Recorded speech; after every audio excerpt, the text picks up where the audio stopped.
Caríssimos, o palestrante da noite de hoje, Dr. Aldeniz Leite, é psiquiatra da cidade de Belém do Pará, embora radicado no estado de São Paulo, e que por vezes nos presta a gentileza de vir ao estado do Espírito Santo para dividir conosco seus conhecimentos.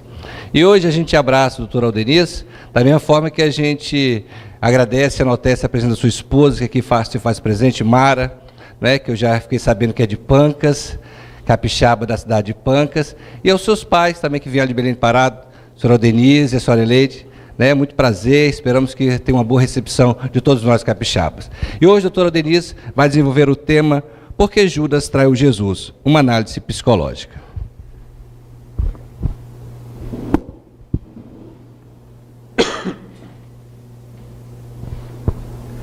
Então, queridos amigos, boa noite. Que o Mestre Jesus nos envolva na sua paz, na sua luz, na sua misericórdia.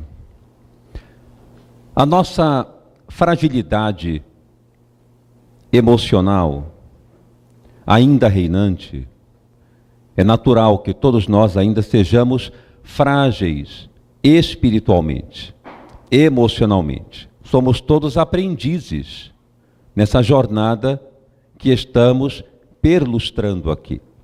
Então é compreensível a nossa fragilidade. Mas essa fragilidade vem trazendo ao longo dos tempos um conflito muito grande na relação com os fenômenos naturais. Estamos transformando, por longo tempo, aquilo que é natural em sobrenatural. Aquilo que é comum, factível de ser compreendido, em algo intangível.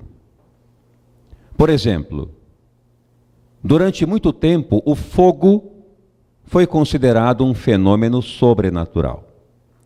Os relâmpagos foram considerados um fenômeno sobrenatural. O sol, a chuva, a lua e assim por diante. Isso acontecia em função do estado da ignorância humana, nos seus primórdios de compreensão de si mesma, do mundo à sua volta. Com o passar do tempo, com a progressão dos séculos, o ego estabelecido, ligado à inteligência, continuou necessitando do fenômeno sobrenatural. Porque a fragilidade emocional permaneceu, como até hoje continua, embora em avanço permanente. Essa transformação do ego e da inteligência recuperou os fenômenos sobrenaturais em função da sua fragilidade, não mais como um estado de ignorância nessa compreensão, mas como uma necessidade de satisfazer as suas expectativas e a sua vaidade. E o fogo, os relâmpagos, o sol, a chuva, tudo isso que era compreendido como um fenômeno sobrenatural, uma vez saciado no campo dessa compreensão, essa necessidade foi transferida para o ser humano, para as relações, para a proximidade do contato. É o que nós conhecemos, por exemplo, hoje, como o ídolo. Todos nós temos os nossos ídolos.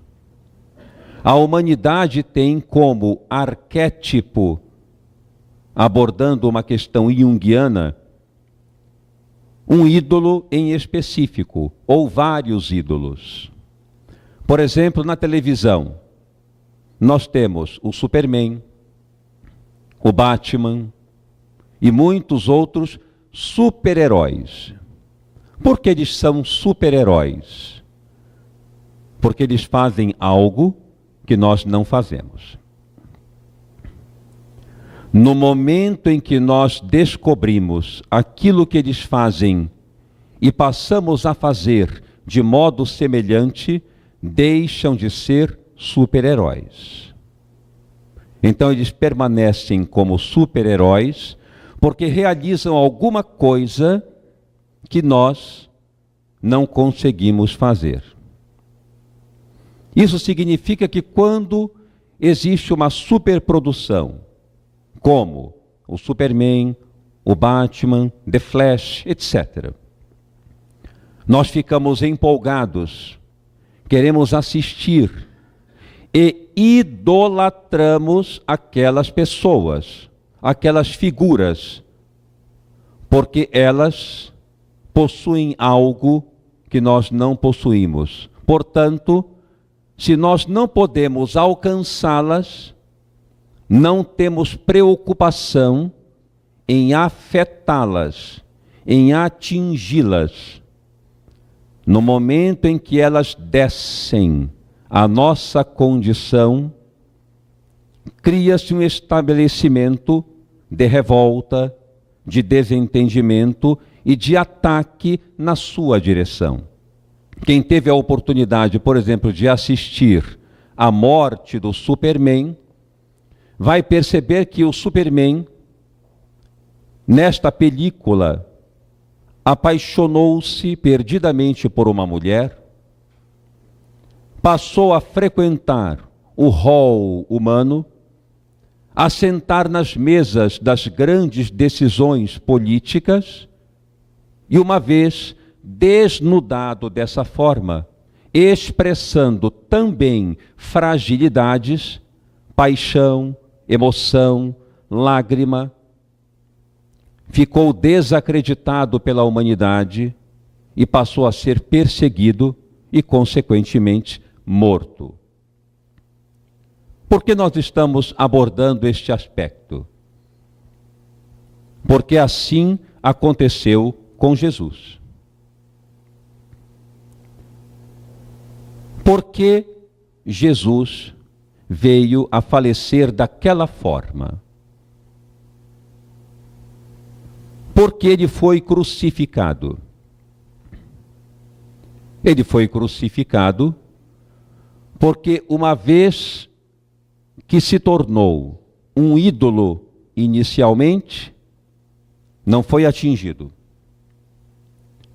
Assim que expressou a possibilidade de fazermos tudo aquilo que ele fazia, e muito mais se nós quiséssemos, deixou de ser um ídolo e passou a ser um ser comum, apenas na condição de alguém mais experiente do que nós, a nos mostrar um caminho. Eu sou o caminho, a verdade e a vida, disse ele. Ninguém vem ao Pai senão por mim. Significa que ele é a diretriz, é o caminho, é a seta que nos aponta uma trajetória sadia. Se ele nos aponta uma trajetória sadia, é porque nós temos condições de fazer aquilo que ele faz. Nós temos condições de nos comportar como ele se comporta, de pensar como ele pensa. Mas não era isso que nós queríamos. Nós queríamos alguém que estivesse numa condição totalmente distante de nós. Alguém que estivesse numa condição muito elementar, digamos assim, muito profunda, para que nós não pudéssemos tocar, atingir e nos mantivéssemos numa posição de receptores das suas bênçãos. A compreensão, por exemplo, de que a sua morte, o seu sangue, foi para lavar os nossos pecados, é justamente a mesma compreensão da idolatria, respeitando naturalmente a crença em relação a isso. É uma abordagem psicológica.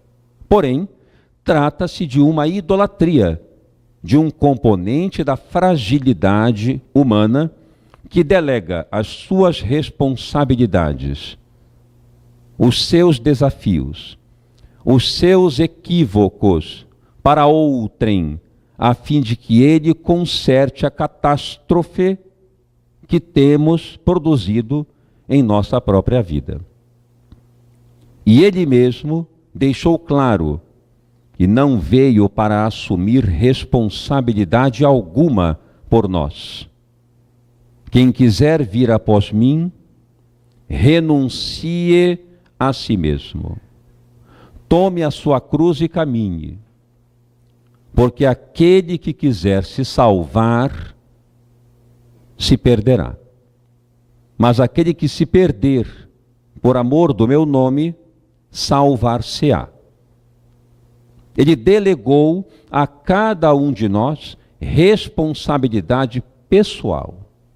Não veio para assumir absolutamente nada. Veio para apresentar uma proposta. E nós o conhecemos. Como foi que nós o conhecemos? Levantando paralíticos, fazendo os coxos andarem, os cegos enxergarem, os surdos ouvirem. Alguém aqui tem possibilidade de fazer isso? Certamente que não. Nenhum de nós aqui tem esta possibilidade, este poder energético de devolver os sentidos físicos a alguém, ou a capacidade de movimento a alguém. Já que nós não podemos, aquela pessoa que pode não nos afeta, não nos causa nenhum mal. Nós a aplaudimos, nós a idolatramos, queremos estar perto dela, porque ela não nos causa nenhum tipo de dano. É unânime a incapacidade do ser humano fazer algo que esta pessoa faz. Então ela não causa problema. Porém, este mesmo homem que começou a sua trajetória, o seu ministério, chamando a atenção das pessoas na sua fragilidade, porque se não fosse assim, se ele fosse chamá-las pela inteligência, elas não viriam. Então ele começou a atingi-las pelo fenômeno sobrenatural como elas entendiam, a fim de que se aproximassem, a fim de que formassem um rebanho à sua volta. E ele sabia do preço a pagar por isso. Quando elas se aproximaram, quando ele começou a pregar na barca, juntar as multidões, as pessoas começaram a perceber que ele parecia alguém muito comum. Um homem vestido de maneira simples, com sandálias simples, caminhava a pé, não tinha séquito algum, não tinha cortejo, não seguia de carruagem para lugar algum, caminhava com outros 12 homens pobres, sem qualquer cultura. As pessoas começaram a achar isso estranho. Porque ele era considerado o rei dos judeus. Pior ainda, quando ele começou a tomar uma outra medida ou um outro comportamento muito mais complexo do que se aproximar corriqueiramente das pessoas. Ele elegeu os ladrões, as meretrizes, aqueles que não tinham absolutamente nada para oferecer, os leprosos. Eram esses os grandes companheiros dos seus encontros e das suas viagens. Era para esses que ele se dirigia. Era para esses que ele ofertava a sua mão generosa. As pessoas se perturbaram, enlouqueceram, porque queriam um general, queriam alguém distante para desbancar o trono romano, que os crivava de impostos altamente pesados. Queriam alguém que formasse um exército para destruir o poder temporário que os assolava. E ele, no alto de um monte, propõe que aquelas pessoas não resistissem ao mal.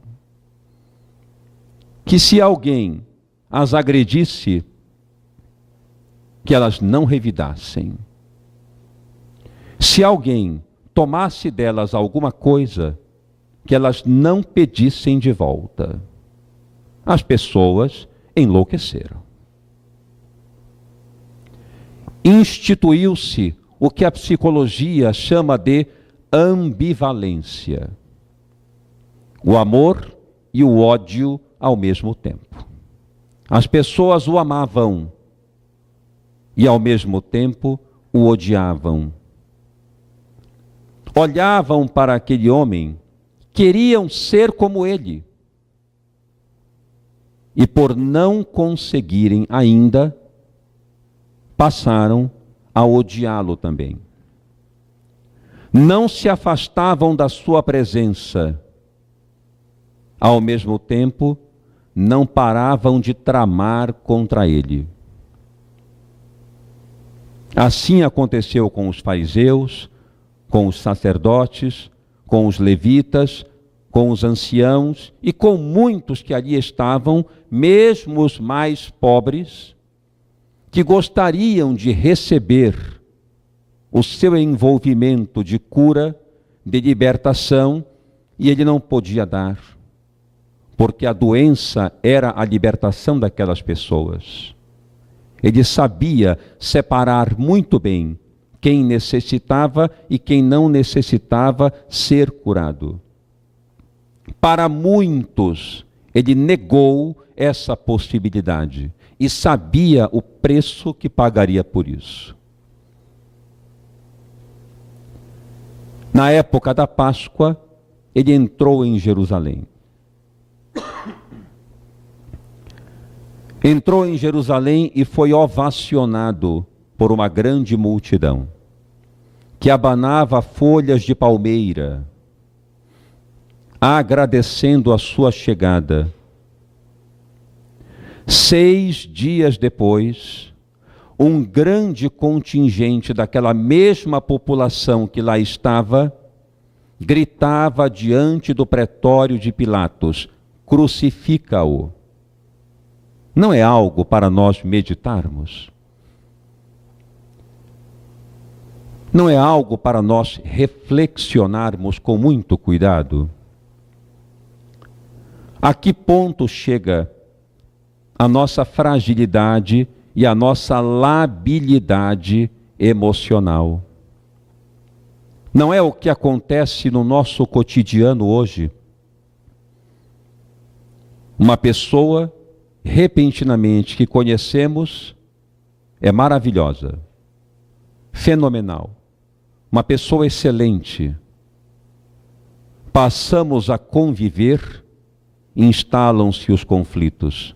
Não é assim que acontece? Encontramos alguém, por exemplo, que conhecemos e irrompe uma paixão. Cessam quaisquer possibilidades de defeitos naquela pessoa.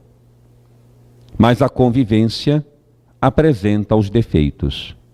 Apresenta o processo de saturação, se não tivermos cuidado em estabelecer um bom relacionamento. Isso acontece no trabalho, dentro de casa, num ambiente social qualquer. Quando encontramos alguém esporadicamente, onde não há vínculo, ou seja, aquela pessoa é para nós distante, não há tanto problema. Mas aquelas da nossa convivência, aquela em que estabelecemos muito mais contato, essas perdem o fenômeno ou a expressão sobrenatural que representavam no começo, entendendo aqui o sobrenatural neste aspecto no campo psicológico, da distância, do desconhecimento.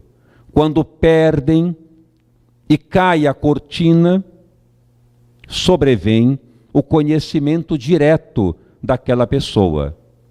Surgem os conflitos naturais. Vejam os ídolos que nós elegemos, por exemplo. Conhecemos um cantor, vamos a um show e conhecemos um cantor. Ele canta, nos entusiasma, as pessoas gritam, pedem bis, enlouquecem no auditório. Ele dá um adeus do palco e todos começam a chorar, a se despedir com uma dor incomensurável. Nunca viram. E ele vai embora, sob os holofotes. É o ídolo. Este é o ídolo. Se ele passa a conviver conosco de modo mais próximo, se ele passa a expressar seus sentimentos humanos, que nós reconhecemos como aqueles mesmos que sentimos, qual é a conduta final? Nós o matamos, num sentido figurado. Ele perde a importância, ele perde a altivez, a iluminação diante de nós. É assim que acontece conosco. Dessa forma, quando Jesus esteve em Jerusalém, as pessoas gritaram: crucifica-o, porque na sua fragilidade pessoal, porque éramos nós que estávamos ali, na nossa fragilidade individual, não sabemos aceitar as pessoas em seu próprio campo natural e aprender com elas. E dizer para nós mesmos: eu quero fazer o que esta pessoa faz. Eu quero aprender aquilo que ela consegue realizar. Ela é como eu, mas está mais avançada. Que bom para ela. E dizemos: me ensina a fazer igual. Ainda não temos essa capacidade, porque a nossa vaidade impede. Quando vemos alguém se sobressair em determinado aspecto, logo lançamos dardos de crítica. Logo dizemos uma série de calúnias. Agredimos verbalmente em relação a esta pessoa para outra em que esteja no nosso envolvimento, nas nossas circunstâncias. Fazemos aquilo que nós conhecemos como o nome de fofoca. Atormentamos a vida daquela pessoa muitas vezes, porque ela faz coisas que nós percebemos poder fazer, mas não sabemos ainda não temos a experiência, ainda não temos a capacidade. Em vez de dizermos: eu quero fazer aquilo que ela faz, porque o que ela faz parece ser bom, o que ela faz a deixa feliz, então eu quero aprender a fazer também. E nos aproximamos daquela pessoa, aprendemos com ela. Jesus gostaria que os seus discípulos o vissem como mestre, mas poucos o viam assim. A grande maioria o enxergava como um ídolo, o mantinham forçadamente distante, para que o ego não perdesse a satisfação de perceber que só ele podia fazer aquilo e ninguém mais. Porque assim sentimos um alívio de não precisarmos nos esforçar para nada. E o que ele queria é ser reconhecido como mestre. Dentre eles, havia um conhecido como Judas Iscariotes. Na verdade, a tradução é Judas de Cariote. Cariote era uma cidade, uma das 10 cidades gregas. Judas, portanto, era o único discípulo não judeu. Vocês podem imaginar o que significa pertencer a uma equipe onde uma só pessoa é completamente fora da tradição rigorosa mais exigente possível: pertencer à raça. Aqueles 12, particularmente 11, eram todos judeus, pertencentes, portanto, àquelas 12 tribos de Israel tradicionais que vieram desde Moisés da formação no deserto. Apenas Judas era estrangeiro ou gentil. Sofria, sem dúvida, um grande preconceito entre todos. Não só entre os 11, como certamente fora também, no seu entorno. Era aquele responsável por guardar os recursos financeiros para as viagens que Jesus empreendia. Muitas pessoas ajudavam, seja com alimento, seja com dinheiro, sobretudo as mulheres. Ruth, Raquel, Esther, Joana de Cusa, Maria de Magdala, eram as mulheres que mais frequentemente contribuíam com alimento, pães, frutas e algum dinheiro para as viagens que Jesus percorria. Eram viagens longas, normalmente a pé. Para sair, por exemplo, de Nazaré para Jerusalém, aquela época era uma viagem de aproximadamente 4 a 5 dias a pé, em função da distância. Eram viagens difíceis. Então, é claro que eles aceitavam algum recurso, com toda razão. Judas era o responsável pela bolsa de moedas. Era alguém que tinha uma grande capacidade de tesouraria.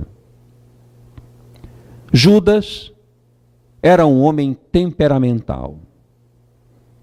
Temperamental no sentido do seu arrojo. Os demais, tradicionais, habituados ao clima familiar. Naquela época, as pessoas casavam muito cedo, porém, viviam dentro do próprio clã. Não se afastavam, não é como hoje.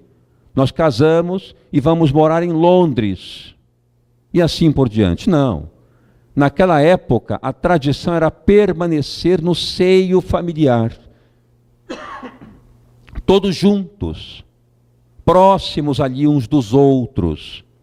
Portanto, filhos, por exemplo, de 25, 30 anos, continuavam sob os cuidados paternos com muita facilidade. Lázaro, um homem adulto, vivia com 2 irmãs, Maria e Marta. Um homem que não casou, que se tenha notícia do ponto de vista das narrativas evangélicas. Morava com 2 irmãs. Naquela época, isto era comum. Então, naquela tradição, o desenvolvimento, a liberdade para fazer as coisas, o arrojo, eles não tinham tanto esse conhecimento. Judas, pelo contrário, era alguém que vinha de um tempo muito só, tentando sobreviver de diversas maneiras. não teve aquele padrão cultural familiar e foi acolhido pelos 11 e por Jesus para compor justamente aquele colegiado programado. Era alguém que pensava diferente daquelas pessoas. Tinha uma tradição totalmente diferente. Estava habituado a se virar por si só, enquanto os outros eram extremamente dependentes. Basta observar nas narrativas do Novo Testamento, qualquer coisa questionavam Jesus. Em tudo aproximavam-se dele para questionar, para interrogar, para pedir permissão. Tudo perguntavam em qualquer colóquio. Acontecia um problema na rua, vinham rápido para contar a ele. Eram pessoas mais dependentes. Judas não. Estava habituado a ser sozinho. Cresceu de uma outra maneira. Desenvolveu-se psicologicamente de forma distinta daquelas pessoas, daqueles outros 11. Mas Judas amava Jesus. Judas também promovia curas. Quando me refiro a promover curas, atender pessoas, curar enfermos, atendê-los nas estradas, fazia a mesma função que os 11 faziam. Trabalhava com Jesus rotineiramente e tinha um excelente desempenho como os demais. Era um homem que estava feliz naquela posição. O problema de Judas é que ele gostaria de ver Jesus numa outra posição. Para ele, Jesus não era um mestre, era um ídolo. Mantinha-o distante de si. Mantinha-o num pedestal intocável, intangível. Então ele pensava consigo: como é possível o meu mestre permanecer com os pobres, com aqueles que não podem lhe oferecer absolutamente nada, quando com a sua eloquência, com a sua capacidade, com a sua altivez, poderia ocupar o trono romano? Se eu o apresentasse para aquelas pessoas que lá estão, sacerdotes, anciãos que querem conhecê-lo, se eu conseguisse levá-lo até ali, eles se encantariam com o mestre como eu me encantei. Render-se-iam diante dele. Então foi o que ele tentou. O tempo passou e ele, na sua fragilidade humana, promoveu algumas articulações sem que Jesus soubesse. Não foi por maldade. Não foi por nenhuma espécie de trama. Foi porque, se ele contasse, e ele sabia disso, se ele contasse a verdade, Jesus o impediria de realizar tal proeza, certamente. Então ele calou-se e fez tudo para que Jesus pudesse alcançar o âmbito dos sacerdotes e do envolvimento romano que ali estava ao seu redor, porque os sacerdotes tinham íntimo contato com o pretório, com os governadores. Pilatos foi o quarto governador daquela época, daquele momento. Os sacerdotes tinham íntimo contato. Havia muitas negociatas, como costumamos dizer, entre o poder de Israel, que eram os sacerdotes, e o poder romano, representado pelo pretório, na época com Pilatos. Judas queria colocar Jesus naquele ambiente, a fim de que todos, como os 12, se curvassem diante dele. Se ele apresentasse essa proposta, Jesus não concordaria. Então, o que ele fez? Aquilo que nós chamamos corriqueiramente, na nossa fragilidade humana, festa surpresa. Para ele era uma festa surpresa. Ele achou que Jesus, não tendo saída, diria: bom, agora que estou aqui, vamos lá. E falaria abertamente e todos o aplaudiriam e ficariam maravilhados com a sua eloquência. Era o que ele imaginava. Era o que ele queria. Judas queria sucesso. Jesus não. Portanto, a traição não foi em relação ao mestre, mas em relação à causa. Em relação à causa, de fato, ele, sem perceber, quase a fez desmoronar. Mas em relação ao mestre, diretamente, o sentido não foi esse. O sentido não foi prejudicá-lo. O sentido foi levantá-lo a um patamar que o mestre não queria. Isso acontece corriqueiramente. Alguém com a melhor das intenções diz assim: eu tenho uma surpresa para você. Qual é a surpresa? Olha só, abrimos a porta e há uma grande oportunidade para nós. Uma oportunidade que nós não queremos, que não faz parte dos nossos planos. Quantas vezes já não aconteceu conosco? Olha o que eu consegui para você como oportunidade. Mas eu não quero. Eu quero seguir por aqui, não quero ir por aqui. Mas isto aqui é o melhor. Não é. Para mim não é. Foi apenas isso que aconteceu. Na imagem que ele tinha como planejamento. O problema é que o ardil dos sacerdotes, juntamente com o poder romano, articulou com Judas a aproximação de Jesus, dizendo: nós não conhecemos o teu mestre, queremos vê-lo de perto. Como não conheciam? Ele esteve nas praças, nas sinagogas, no templo, nas ruas, em todo lugar. Aquilo tocou o ego do discípulo. Como não conhecem? Meu mestre é conhecido? Não, nós não sabemos quem ele é. Mostra-nos, leva-nos até ele.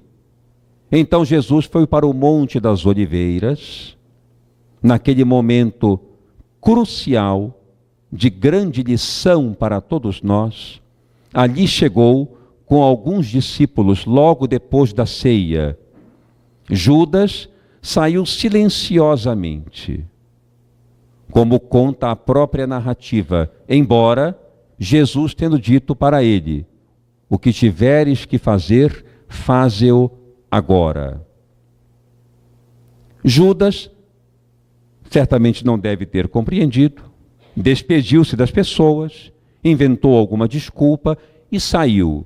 Saiu para dizer aos sacerdotes e anciãos que lá estavam: meu mestre vai repousar no Jardim das Oliveiras, lá poderemos encontrá-lo. Vamos levá-lo para que ele possa então se apresentar a vocês. Judas saiu. Jesus foi para o Monte das Oliveiras e ali expressa a sua humanidade por excelência. Coloca alguns discípulos na porta sentados e diz: a minha alma está tomada de angústia. Velai comigo por alguns momentos. Eu vou orar. E se afastou aproximadamente 50 a 60 metros no interior do jardim e recostou-se numa pedra. Lá chegando, orou de uma maneira muito sentida, por algum tempo. quase 1 hora. Quando volta, encontra os discípulos dormindo e pergunta a eles: mas não é possível? Não conseguem velar comigo 1 hora sequer? Um homem que parecia ser um ídolo distante, infinitamente superior a todos nós, precisou dos discípulos, da sua companhia naquele momento. Pediu para que estivessem com ele. É a expressão da própria humanidade. Quem de nós, se observarmos no fundo dos nossos sentimentos, consegue suportar tal humanidade em alguém que representa um ídolo tão distante? Um ídolo não precisa de ninguém. Ele se basta a si próprio. Um ídolo é para permanecer no púlpito, nos palcos, nos holofotes, na evidência, não ao lado de pessoas comuns. Eles ali pensaram: o mestre não precisa de nós. Quem somos nós? E dormiram completamente despreocupados. E ele retorna na sua humanidade e apresenta a sua carência àquelas pessoas comuns que ele amava. Precisou das pessoas.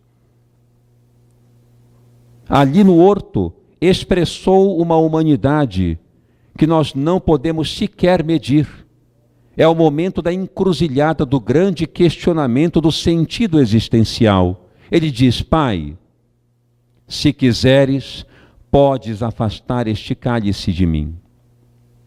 Mas para esta hora eu vim. Vejam a bifurcação estabelecida. Livrar-se do momento ou assumi-lo? O que fazer?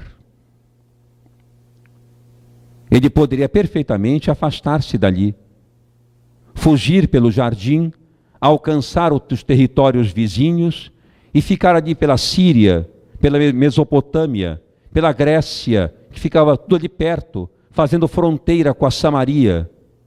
Ficaria ali o quê? 1 ano, 2 anos, 3 anos, 5 anos? Esqueceriam dele. E ele viveria, envelheceria e iria morrer. Mas de que forma? Culpado? Não era melhor testemunhar e ter paz? Diante dessas bifurcações, todos nós nos colocamos. Então chega Judas, trazendo alguns sacerdotes, mas ele não sabia que entre as folhagens e as árvores, guardas romanos estavam presentes.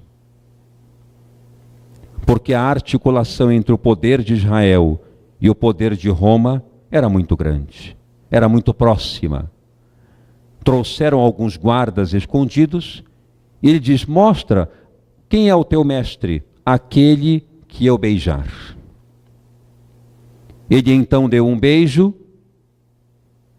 e, sem saber de absolutamente nada, os guardas invadiram aquela área e o prenderam, o manietaram, levando para Jerusalém, para o pretório de Pilatos. Ali, durante a madrugada, naturalmente, a tortura foi intensa.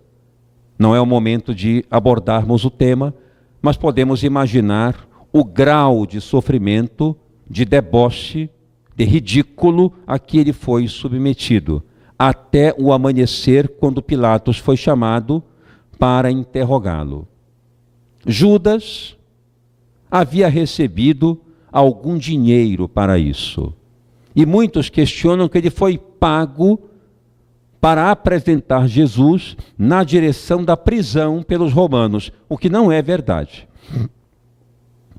Vocês já repararam, quando as pessoas nos abordam de alguma forma e esperam que nós contribuamos com algum dinheiro? Isso acontece muito. As pessoas pobres, necessitadas, pedem para realizar uma tarefa, cuidar de alguma coisa e esperam uma contribuição. Os sacerdotes contribuíram com algum dinheiro e Judas aceitou em função das viagens que faziam, da necessidade que tinham de se alimentar, de se cuidarem. Aceitou. Quando se deu conta que Jesus havia sido preso e iria ser crucificado, quando percebeu que ele estava no caminho do Gólgota para a crucificação, enlouqueceu. Porque não era isso que ele queria. Uma pessoa que trama contra a outra e vê o seu objetivo atingido na sua doença emocional, ela vibra, ela não sofre. E Judas, percebendo o equívoco que tinha cometido, enlouqueceu. Pegou uma corda, pendurou numa árvore e enforcou-se. Cometeu, portanto, o suicídio. Não suportou o nível de culpa experimentado. Isto porque é da fragilidade humana ver as pessoas, algumas pessoas, como ídolos. É necessário ter bastante critério quando nos aproximamos dos outros, para que tenhamos os pés no chão nesse contato, para que saibamos que todos nós somos comuns, factíveis do engano, do erro, da necessidade de aprendizado. Pessoas, por exemplo, que têm fobia social, um transtorno psiquiátrico, hoje conhecido como transtorno de ansiedade social, são aquelas pessoas que têm pavor de se apresentar ao escrutínio popular, ou seja, ao olhar dos outros, à avaliação das pessoas, e com isso praticamente não sai de casa, não come em público, não vai ao cinema, não passeia, não conversa, não se diverte. Por quê? Porque tem a crença de que é inferior. Tem a crença íntima de que aquelas pessoas não sofrem, só ele sofre. De que aquelas pessoas que ali estão muito bem, são todas vivazes, são todas preparadas, capazes, ele não. Mas como isso é possível? Todos nós temos os nossos conflitos, as nossas dores, nossas angústias e nossas limitações. Estamos todos no mesmo caldo de resoluções para o futuro.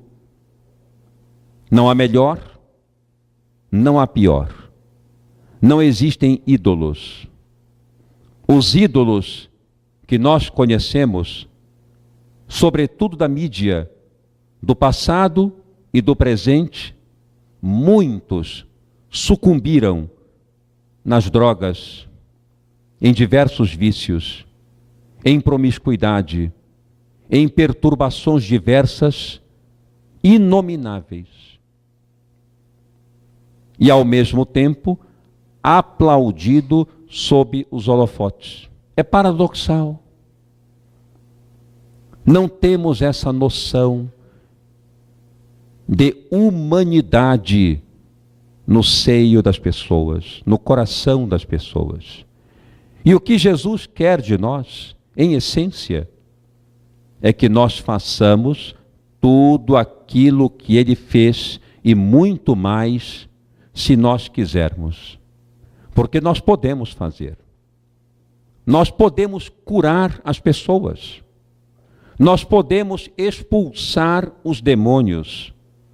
Nós podemos limpar os leprosos. Nós podemos fazer isso tudo. Uma pessoa está doente e nós vamos fazer uma visita, muita coisa pode mudar. Muitos daqueles que Jesus curou eram paralíticos por desgosto, por depressão, por inanição da alma. Muitos daqueles que ele fez levantar estavam assim há muitos anos, porque eram desprezados, esquecidos, ignorados, e perderam claramente a compreensão do valor que tinham perante Deus. O nome disso é paralisia espiritual. Lázaro, a mesma coisa. Nós sabemos, nós que estudamos o Espiritismo, sabemos que ninguém, nem mesmo Jesus, poderia tirar alguém do fenômeno da morte e introduzir no corpo de volta. Isto é impossível, porque é contra a lei natural. Porque uma vez estabelecida a morte, ali está a vontade de Deus. Quando uma pessoa chega no pronto-socorro em parada cardíaca, e nós ressuscitamos, e depois de algum tempo ela desperta, a parada cardíaca foi a interrupção das funções orgânicas, mas não a separação completa do espírito em relação ao corpo. Porque o desligamento absoluto em relação ao corpo ocorre a morte.